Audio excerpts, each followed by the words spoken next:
حضرت مولا علی شیر خدا کو اللہ نے حکمت دی تھی. نبی پاک صلی اللہ تعالی وسلم کے صحابی حضرت عبداللہ ابن مسعود رضی اللہ تعالیٰ عنہ فرماتے ہیں, امام ابو نعیم نے لکھا ہے کہ حضرت عبداللہ ابن مسعود فرماتے ہیں نبی پاک صلی اللہ علیہ وسلم نے فرمایا اگر حکمت کے 10 حصے کیے جائیں نا, دانائی کے 10 حصے کیے جائیں, تو اس میں سے 9 حصے اللہ تعالیٰ نے حضرت علی کو عطا فرمائے, اور ایک حصہ باقی لوگوں کو ملا.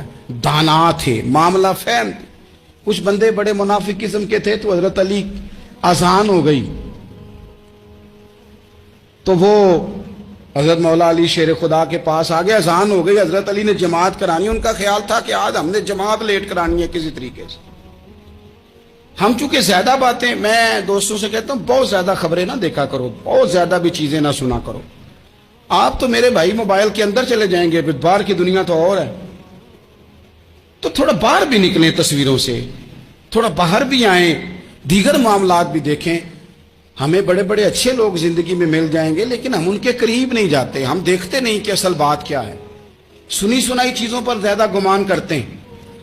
اب حضرت علی چونکہ بڑے دانا تھے, مسلح پہ بڑھ رہے ہیں, جماعت کھڑی کرنی, اللہ اکبر کہہ رہے ہیں, بندوں کا خیال تھا نماز لیٹ کرانی ہے.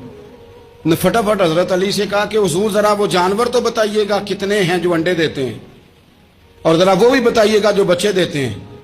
یہ اب کتنے کو بندہ جانور گنے, آہستہ آہستہ بندہ شمار کرے. وہ بکری جو ہے وہ بچہ دیتی ہے, مرغی انڈا دیتی ہے, اور گائیں جو ہے وہ بچہ دیتی ہے, اور بطخ جو ہے وہ انڈا دیتی ہے. بندہ تو یہ گننے لگ جائے. تو حضرت علی شیر خدا یہاں ہاتھ ہیں, فرمانے لگے گھر جا کے گن لینا. موٹی سی بات بتاتا ہوں, جن جانوروں کے کان باہر ہوتے ہیں وہ بچے دیتے ہیں, جن کے اندر ہوتے ہیں وہ انڈے دیتے ہیں. اللہ اکبر.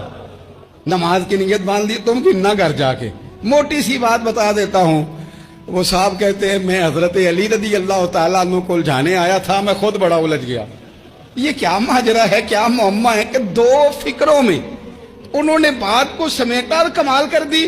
کہنے لگے گھر جا کے گننا, یہاں ٹائم نہیں, نماز کا وقت ہے, بس جن کے کان اندر ہے نا وہ انڈے دیتے ہیں, جن کے باہر ہیں وہ جا جا کے حساب کرنا. آپ ڈھونڈ لیں, تلاش کر لیں, چلے جائیں ماہرین کے پاس, پر شیر خدا شیر ہی ہے.